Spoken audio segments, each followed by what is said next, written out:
আমির হামজার নেতৃত্বে জামাত শিবির জেগে উঠছে, জামাত শিবির অ্যাকশন দেখাচ্ছে।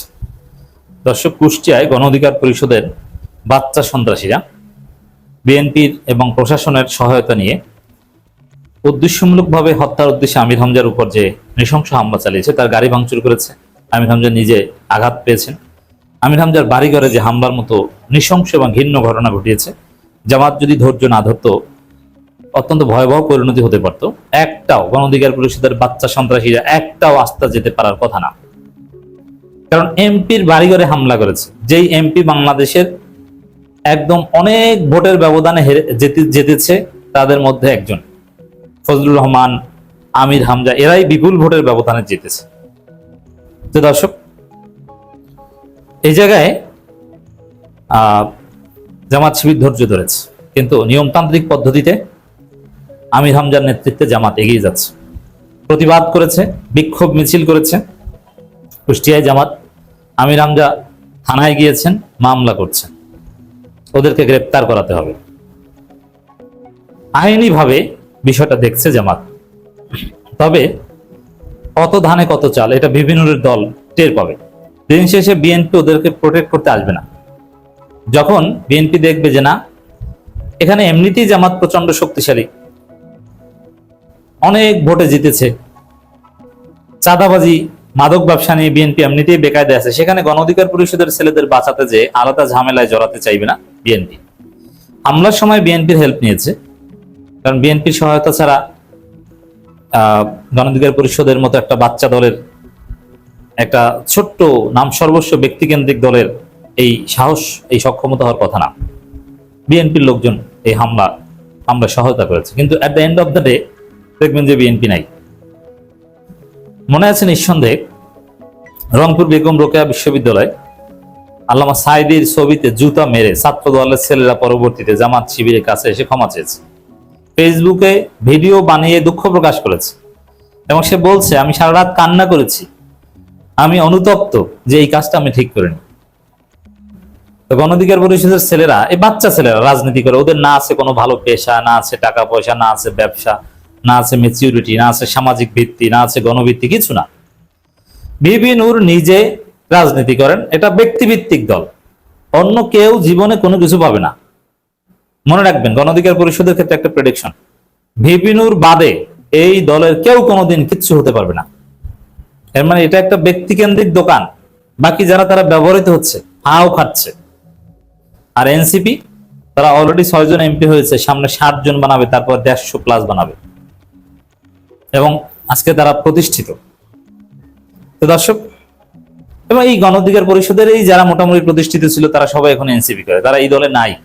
তো এখনো যারা করে, ওরা সামাজিকভাবে জামাত শিবিরের যে শক্তি কুষ্টিয়ায়, এতে ওর মা বাপ 2 দিন পর ঘর থেকে বের করে দিবে, তুই আমির হামজা হুজুরের গাড়িতে হামলা করতে গেছো, তোরা বাদ দিব না, যা। দেখবে যে ও মামলা চালানোর টাকা পায় না, বিভিন্ন নিজেও ওর খোঁজ নিচ্ছে না, হতাশায় রাজনীতি ছেড়ে দিবে, তারপরে সে হুজুরের পা ধরবে। এগুলো ছাড়া কোনো উপায় দেখছি না, কারণ সক্ষমতা ছাড়া এরকম অতি বাড়লে তার পরিণতি ভালো হয় না। মানে ওরা বুঝে না তো, ক্ষমতার গরমে উদ্দেশ্যমূলক ফেসবুকে ঘোষণা দিয়ে আমির হামজার গাড়িতে হামলা করতে গেছে, কত বড় সাহস। এখন জামাত আর গণ অধিকার পরিষদ, এদের সাথে কোনো কুফু হয় না, প্রতিযোগিতা হয় না। জামাত পাল্টা ওদেরকে পেটাবে, ব্যবস্থা নেবে না। জামাতের কেন্দ্রীয় নেতৃবৃন্দ অনেকে বলছেন যে না, ধৈর্য ধরতে হবে, দুর্বলদের সাথে শক্তি দেখানোর কিছু নেই, বিএনপির সাথে চোখে চোখ রেখে খেলতে হবে। ওরা তো দুর্বল, বাচ্চা ছেলে। তারপরও নিয়মতান্ত্রিক ভাবে যা করছে তাতেই অবস্থা 12টা বেজে গেছে। সোশ্যাল মিডিয়ায় যে প্রতিবাদ আমরা করছি, তাতেই ওদের অবস্থা 12টা বেজে গেছে।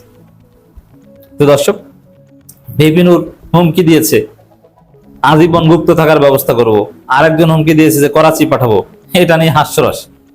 মানে ওদের হুমকি থেকেও ভয় পায় না। মনে রাখবেন, আপনি যদি কাউকে হুমকি দেন, সে হুমকিতে যদি ভয় না পেয়ে বরং সেটা নিয়ে হাস্যরস করে, তাহলে বুঝবেন যে আপনি পচে গেছেন। ভিপি নূরের হুমকিতে কেউ ভয় পায় না, সবাই হাসে, আর রিয়াক্ট দেয়, এবং বছর ডরাইছি। বাচ্চারা অনেক সময় দেখবেন যে আপনাকে ভয় দেখাতে আসে, হা এরকম করে। এখন যারা একটু সিনিয়র, তারা বাচ্চাকে খুশি করার জন্য বলে, হ্যাঁ ভয় পেয়েছি। তো গণ অধিকার পরিষদের অবস্থা হচ্ছে এরকম। ওরা ভয় দেখায় আর জামাত শিবির বলে হ্যাঁ ভয় পেয়েছি, ডরাইছি। এতে এই এই পার্টিটার মান সম্মান বলতে কিছু থাকলো না। তরুণ প্রজন্মের দল বলা হয়, অথচ তরুণরা কেউ এদের সাথে নেই, তরুণরা সব এখন এনসিপির সাথে।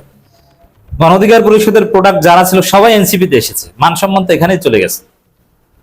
যাদেরকে বিভিন্ন তৈরি করেছিল, যারা বিভিন্নর হাত ধরে রাজনীতি শিখেছে, তারা সবাই এখন এনসিপির বড় বড় নেতা। আর বিভিন্নর এখন একা, উল্লেখ করার মতো কোনো গুরুত্বপূর্ণ ফিগার বিভিন্নর সাথে নাই। রাশেদ মোটামুটি ছিল, রাশেদ নাই।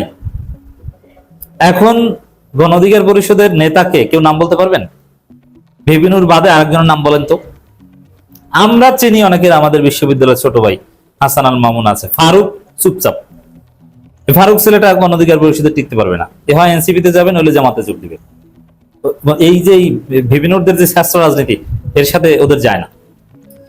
দর্শক, ছাত্রদল গণ অধিকার পরিষদ, এখানে বিএনপি ছাত্রদলের সহায়তায় হামলা করেছে। এই জন্য জামাত যেটা লিখছে, ছাত্রদল গণ অধিকার পরিষদের সন্ত্রাসী হামলার প্রতিবাদে তাৎক্ষণিক বিক্ষোভ মিছিল করেছে জামাত কুষ্টিয়ায়। মুফতি আমির হামজা এমপির গাড়িবহরে সন্ত্রাসী হামলা, গণ অধিকার পরিষদের চিহ্নিত সন্ত্রাসী ও দুষ্কৃতিকারীদের গ্রেপ্তার করে দ্রুত দৃষ্টান্তমূলক শাস্তি দাবি করেছেন মিয়া গোলাম পরোয়ার। এবং মামলা তো করছেন, মামলা নিয়েছে কিনা আমরা আপডেটটা পাইনি, বাট মামলা করতে গেছেন এটা দেখেছি। বাংলাদেশ জামাত ইসলামের সেক্রেটারি জেনারেল ও সাবেক এমপি জনাব মিয়া গোলাম পরোয়ার এক বিবৃতিতে বলেন, 15 আগস্ট সন্ধ্যার দিকে কুষ্টিয়ার 3 আসনের সংসদ সদস্য মুফতি আমির হামজার গাড়ি বহরে তাকে হত্যার উদ্দেশ্যে গণ অধিকার পরিষদের সন্ত্রাসীরা আতর্কিত ও বর্বরচিত হামলা করছে। আমি হামলার তীব্র নিন্দা প্রতিবাদ জানাই। দেখেন, এখানে হত্যার উদ্দেশ্যে হামলা, এটা আমির হামজা নিজে বলছেন এবং জামাত বলছে। এই জায়গায় গণ অধিকার পরিষদকে ভুগতে হবে। হত্যার উদ্দেশ্যে হামলা করেছো আর তোমরা পার পেয়ে যাবা, এত সহজ নয়। হ্যাঁ, হত্যার উদ্দেশ্যে হামলা করেও একদম মারাত্মক শক্তিশালী হলে পার পেয়ে যাওয়া যায়, কিন্তু গণ অধিকার পরিষদ তো পার পাবে না, বিএনপি বাঁচাতে পারবে না। বরং কুষ্টিয়ার সদরের প্রধানমন্ত্রী তো আমির হামজা, বিএনপি নিজেরাই আছে ওখানে বিরোধী দলে ওইখানে। তো সেখানে, এখানে প্রধানমন্ত্রী মানে এখানে এমপি কিংবা পাওয়ার অথরিটি, এটা বুঝিয়েছি প্রতীকী অর্থে। আমির হামজা নিজেও এই প্রতীকী অর্থে বলেছেন। সেখানে গণ অধিকার পরিষদ আবার কি?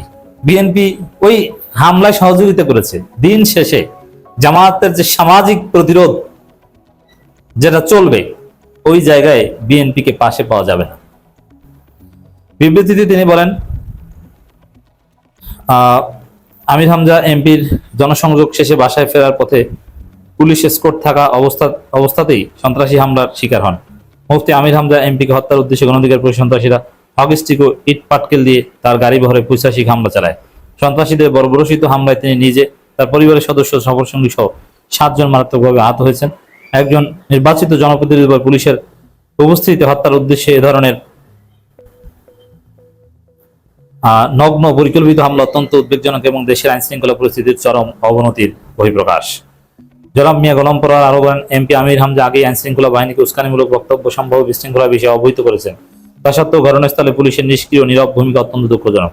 পুলিশ প্রশাসন যদি সময় মতো কঠোর ও সতর্ক ভূমিকা পালন করত, তাহলে সন্ত্রাসীরা এই দুঃসাহস দেখাতে পারত না। বিবৃতিতে জামায়াতের সেক্রেটারি জেনারেল অবিলম্বে এই ঘটনার সাথে জড়িত গণ অধিকার পরিষদের চিহ্নিত সন্ত্রাসী দুষ্কৃতিকারীদের গ্রেপ্তার করে দ্রুত আইনের আওতায় এনে দৃষ্টান্তমূলক শাস্তি দাবি জানান। একই সাথে আহতদের দ্রুত সুস্থতা কামনা করেন এবং এলাকায় শান্তি শৃঙ্খলা বজায় রাখতে প্রশাসনকে নিরপেক্ষ কার্যকর পদক্ষেপ নেওয়ার আহ্বান জানান।